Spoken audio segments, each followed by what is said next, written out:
اردو پڑھاؤں گی۔ جیسا کہ آپ کو معلوم ہے کہ ہم 9th اور میٹرک کو دوبارہ آن لائن کلاسز دے رہے ہیں۔ اس کی وجہ یہ ہے کہ دوبارہ لاک ڈاؤن ہو چکا ہے اور ہم نے دوبارہ اس چیز کو دوبارہ شروع کر دیا ہے، کیونکہ بچوں کی پڑھائی کا حرج نہیں ہونا چاہیے۔ سب سے پہلے ہم جو چیپٹر پڑھیں گے اس کے بارے میں آپ کو بتا دوں کہ یہ جو سبق ہے یہ حکیم محمد سعید نے لکھا ہے، اور حکیم محمد سعید ہمارے بہت نامور جو ہے وہ حکیم ہیں، اور ان کو سب بہت اچھی طرح سے جانتے ہیں، کیونکہ حکیم سعید طب کی دنیا میں انہوں نے بہت نام پیدا کیا ہے۔ حکیم سعید کی جو وفات ہوئی تھی وہ بھی ایک ہم لوگوں کے لیے ایک سانحہ تھا، جو کہ ہم لوگوں کے لیے ایک اچھا حکیم جو ہے ہم سے جدا ہو گیا۔ تو تھوڑا سا ہم ان کے بارے میں پڑھیں گے۔ تو سب سے پہلے ہم حکیم سعید کے بارے میں جاننا چاہیں گے۔ حکیم محمد سعید دہلی میں پیدا ہوئے۔ آپ کے والد کا انتقال بچپن ہی میں ہو گیا تھا۔ جب آپ 9 سال کی عمر میں ہوئے تو آپ حافظ قرآن ہو گئے۔ تقسیم ہند کے بعد کراچی آئے اور دوا سازی کا ایک بڑا مکتب ہمدرد قائم کیا۔ وہ اردو، فارسی، عربی اور انگریزی کے بڑے اسکالر تھے۔ انہیں کراچی میں مکتب سے واپسی پر شہید کر دیا گیا۔ حکیم صاحب نے پاکستان میں نونہال بچوں کا رسالہ شائع کیا اور تقریباً 200 سے زائد کتابیں بھی لکھیں، جو کہ طب، ادب، سائنس اور اسلامی معلومات پر مشتمل ہے۔ انہوں نے بہت سے ملکوں کے سفر نامے بھی لکھے۔ وہ صوبہ سندھ کے گورنر بھی رہے، مگر اس کا معاوضہ تک نہ لیا۔ حکیم صاحب بہت سے اعزازات سے نوازے گئے، جن میں ستارہ امتیاز اور نشان امتیاز قابل ذکر ہیں۔ یہ آپ کو اعزازات جو ہے آپ کی کوششوں کی وجہ سے دیے گئے تھے، کیونکہ آپ نے بچوں کے لیے جو نونہال نکالا تھا اس میں بچوں کے لیے آپ نے بہت اچھی اچھی چیزیں ڈالی تھیں، تاکہ بچے جو ہیں وہ کل کا مستقبل ہیں، مستقبل کے معمار ہیں۔ تو انہوں نے اس میں بہت ساری چیزیں اچھی شامل کریں۔ اب ہم جو سبق پڑھنے جا رہے ہیں کچھ ورق تاریخ سے، یہ ایک طرح سے سفر نامہ ہے جس میں مختلف چیزیں آپ کو بتائی جائیں گی، جس میں مترادف الفاظ ہیں، روزمرہ زندگی کے تجربات، مشاہدات یا واقعات کے حوالے سے یادداشت یا ڈائری کس طرح لکھی جائے، یا درست لب و لہجہ اپنے سفر نامے میں کس طرح بیان کیا جائے، وہ سب چیزیں یہاں پہ آپ کو بتائی جائیں گی۔ اب ہم سبق پہ آتے ہیں۔ نونہالوں، تمہیں معلوم ہے کہ برٹش میوزیم کیا ہے؟ میں بتاتا ہوں۔ برٹش میوزیم دنیا کی سب سے مشہور اور اہم لائبریری ہے۔ یہ ایک آرٹ گیلری ہے جہاں مجسمہ سازی، مصوری، نقاشی اور ظروف سازی کے بہترین نمونے موجود ہیں، جو دنیا بھر سے جمع کر کے یہاں رکھے گئے ہیں۔ ان میں قدیم یونان، مصر، فارس، بابل فارس، ہندوستان، چین اور جاپان کے نوادرات شامل ہیں۔ یہاں تاریخ کے زمانے کی یادگار چیزوں کا بھی ایسا قیمتی ذخیرہ ہے جو دنیا کے کسی اور میوزیم میں نہیں ہے۔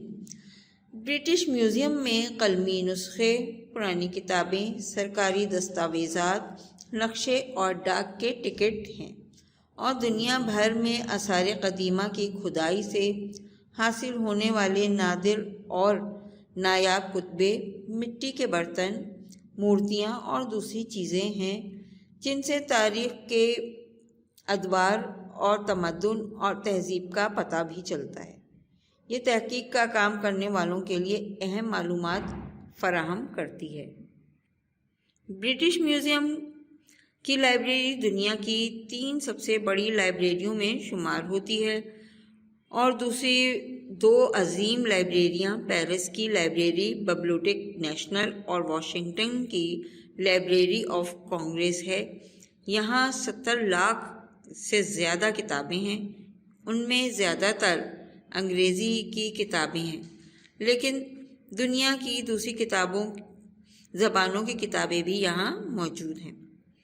برٹش میوزیم کی لائبریری کے 3 بڑے حصے ہیں۔ ایک حصہ مطبوعہ یعنی چھپی ہوئی کتابوں کا، اس میں کتابیں، دستاویزات، نقشے اور ڈاک کے ٹکٹ ہیں۔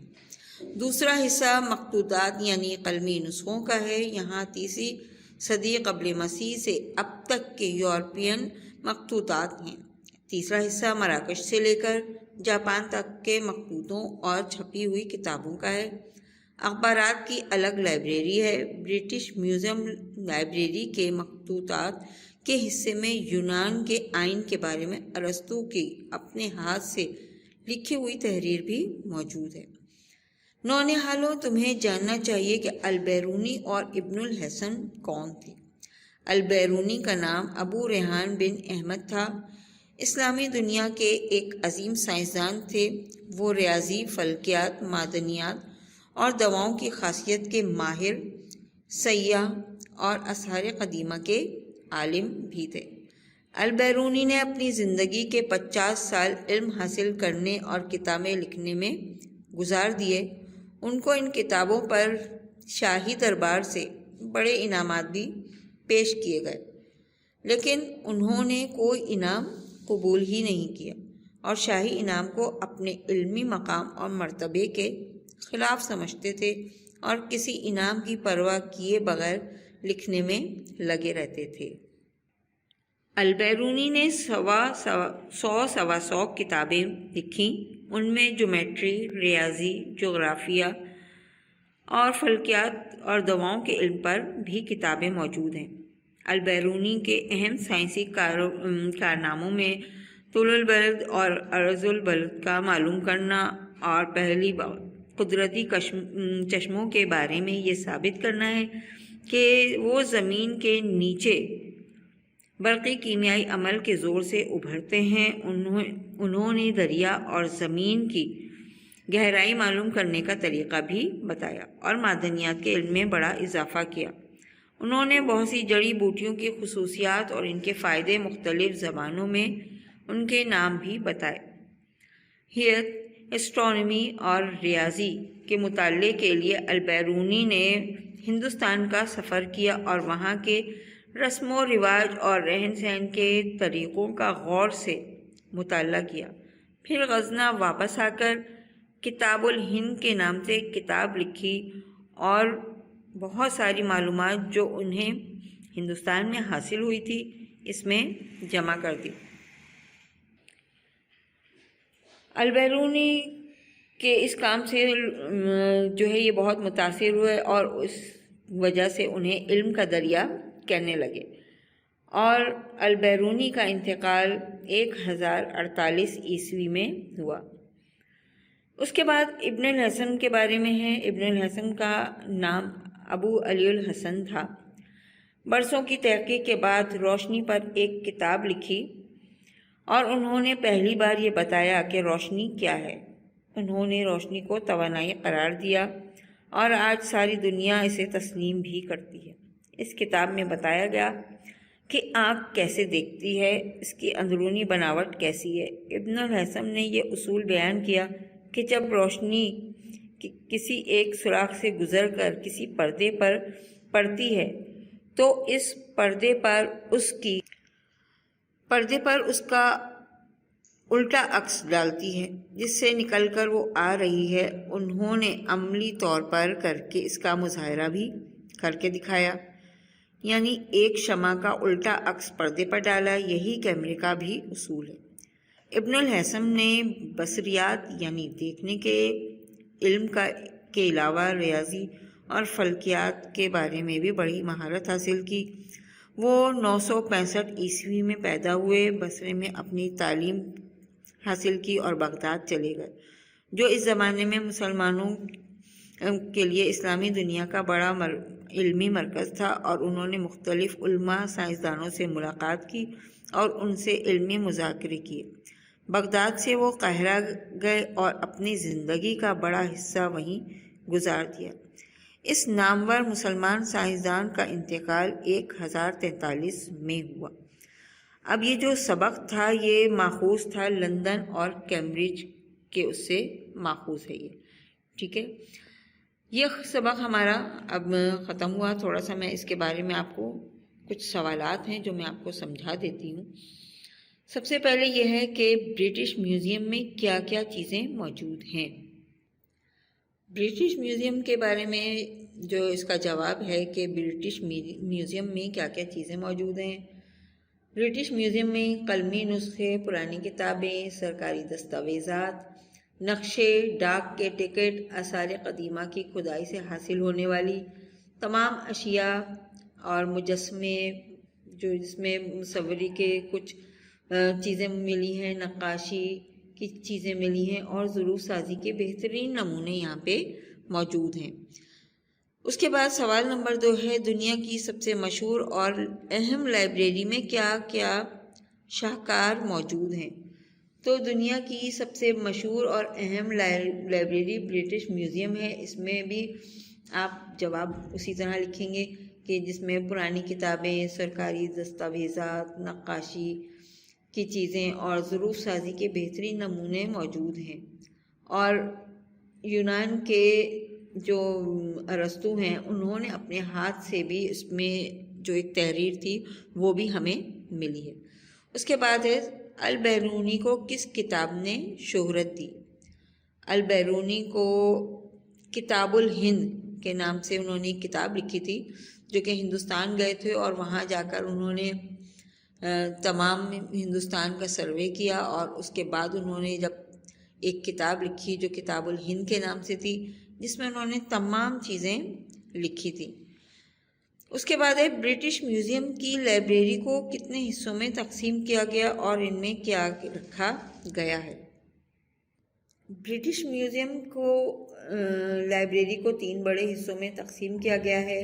ایک حصہ مطبوعہ یعنی کتابوں کی چھپی ہوئی کتابیں، اور اس کے بعد اس میں کتابوں کے یعنی بہت ساری پرانی کتابیں ہیں، دستاویزات ہیں، نقشے ہیں اور ڈاک کے ٹکٹ ہیں۔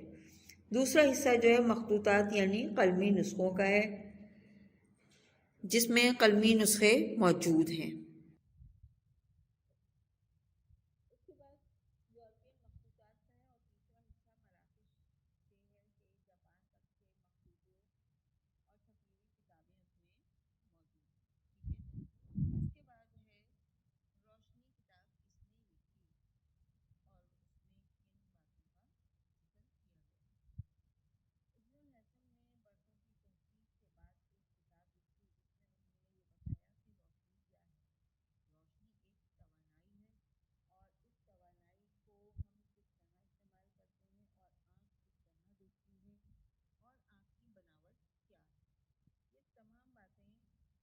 بتائی گئی ہیں، اور اس نے یہ اصول بیان کیا کہ جب ہم کسی بھی سوراخ پر سے روشنی کو گزارتے ہیں تو وہ پردے پر جب پڑتی ہے تو پردے پر اس کا عکس الٹا ڈالتی ہے۔ تو یہ کیمرے کا ایک اصول ہے۔ کیمرے کے اصول کے ساتھ ساتھ ہمارا یہ تمام جتنا بھی روشنی کا جو عمل ہے وہ کس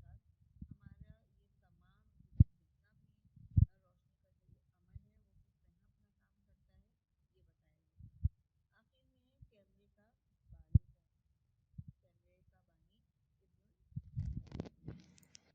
اب ہمارے آ جاتے ہیں درست جوابات۔ عالمی کانگریس ہوئی کہاں ہوئی؟ لندن میں۔ پیرس کی لائبریری کا نام ببلیوٹیک پرووینشنل تھا۔ برطانیہ کی لائبریری میں کتابیں موجود ہیں 70 لاکھ۔ البیرونی نے علم حاصل کرنے اور کتابیں لکھنے میں گزار دیے 50 سال۔ ابن الحسن کا اصل نام تھا ابو علی الحسن۔ یہ آپ کے صحیح اور غلط سے یعنی آپ کو اس میں جو ہے وہ کریکٹ آنسر تلاش کرنا ہے۔ اب ہم ایک دوسرے کام پہ آ جاتے ہیں جو ہمارا ہے مترادف الفاظ، یعنی ہمیں ان کے جوڑے بنانے ہیں۔ سب سے پہلا ہے خواہش، دوسرا عکس، تیسرا قیمتی، نادر، مشکل، دشوار، نایاب، تمنا، سایہ، بیش بہا۔ اچھا، ہمیں جو یہ مختلف الفاظ دیے گئے ہیں یہ وہ الفاظ ہیں جو کہ مترادف، یعنی ایک ہی معنوں والے دو الفاظ ہیں ہمارے پاس جن کے معنی ایک ہی ہیں۔ مترادف کا مطلب یہ ہے کہ وہ الفاظ کہنے کو تو دو ہیں لیکن ان دونوں کے معنی ایک ہی ہیں۔ جیسے خواہش، تمنا، یہاں پہ آپ کو نظر آ رہا ہوگا تمنا بھی لکھا ہے۔ اب ہم نے ان کے جوڑے بنانے، یعنی پہلا کالم بنانا ہے، کالم نمبر 1 اور کالم نمبر 2، اس طرح کر کے ہم نے یہ جوڑے بنانے ہیں۔ تو خواہش کا ہے تمنا، اس کے بعد ہے نمبر 2 پہ عکس کا سایہ، یعنی عکس کا جو متبادل لفظ ہے وہ ہے سایہ۔ تیسرا ہے قیمتی کا ہے نایاب۔ اس کے بعد ہے نادر، بیش بہا، مشکل، دشوار۔ یہ آپ کے مترادف الفاظ تھے۔ اب ہم آ جاتے ہیں سفر نامے کی طرف۔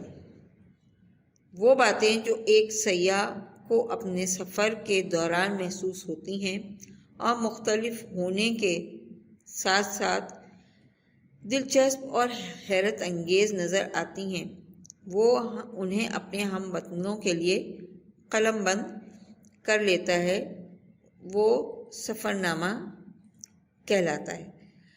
سفر نامہ آپ کو معلوم ہے کہ جو ہمارے سیاح ہیں وہ دور دراز جگہوں کا سفر کرتے ہیں اور وہاں پر اچھی اور قیمتی چیزوں کا جو ہے اپنے پاس نوٹ کرتے ہیں، لکھتے ہیں اور پھر وہ ایک کتاب میں اس کو قلم بند کر دیتے ہیں تاکہ ان کی یہ بات آگے تک پہنچ سکے۔ تو سفر نامہ جو ہے وہ ہم اس طرح لکھتے ہیں تاکہ آنے والی نسلیں اس سے فائدہ اٹھائیں۔ اسی طرح ہماری اس سبق کا جو بھی وہ تھا کہ کچھ ورق تاریخ سے، یعنی ہم تاریخ سے کیا کیا سیکھنا چاہتے ہیں، تاریخ سے ہمیں کیا حاصل ہوتا ہے، یہ تمام چیزیں ہماری اس میں بتائی گئی ہیں۔ کیونکہ ہم اگر اچھی چیزیں تاریخ میں ہمیں ملتی ہیں تو ہم آگے زندگی میں اس کو فالو کرتے ہیں، اس پہ عمل کرتے ہیں۔ لیکن تاریخ میں اگر ہمیں کوئی چیز دکھ دیتی ہے، تکلیف دیتی ہے تو ہم اس کو چھوڑ دیتے ہیں تاکہ وہ آگے ہمارے لیے مسائل کا شکار نہ ہوں۔ اسی طرح اس سبق میں بھی آپ کو کچھ چیزیں اس لیے بتائی گئی ہیں کہ ہمیں اپنے ان تمام لوگوں کو جنہوں نے ہمارے لیے اچھے کام کیے نہیں بھولنا چاہیے اور ان چیزوں سے فائدہ اٹھا کر آگے اپنی زندگی میں ان تمام چیزوں کو شامل کرنا چاہیے تاکہ ہماری زندگی بھی آسان ہو جائے۔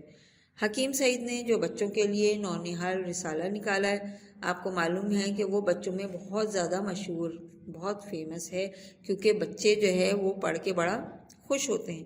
انہیں معلوم ہے کہ یہ رسالہ ان کے لیے بڑا اہم ہے اور اس میں ہر طرح کی چیز بچوں کی انفارمیشن کے لیے موجود ہے۔ تو یہ ہمارا سبق مکمل ہوا۔ اب آپ لوگ اس کا جو بھی چیز آپ کو سمجھ میں نہ آئے آپ مجھ سے گروپ پہ پوچھ سکتے ہیں، اور بچوں اس کا جو بھی کام آپ کو دیا جائے آپ اپنے رجسٹر میں کمپلیٹ کریں گے، اور اس کے بعد جب آپ کو تاریخ دی جائے گی تو آپ یہ کام آ کر اسکول میں چیک کرائیں گے۔ شکریہ۔